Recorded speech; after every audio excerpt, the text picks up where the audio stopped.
Good morning, everyone.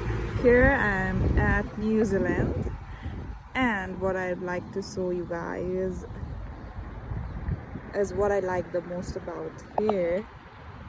Even in the city, this is Auckland, and it is like dense populated than other places. Here, the infrastructure is developed in a way that preserves the nature as well as the city. Look at this. These are the things that we can learn from these developed countries to manage and respect nature in the same way.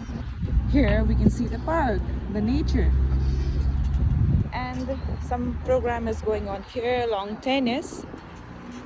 After the program has finished, this will get back to normal.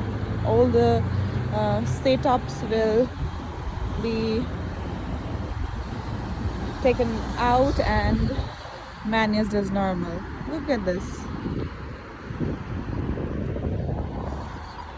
Okay, everyone, have a good day. Bye bye. See you in the next vlog.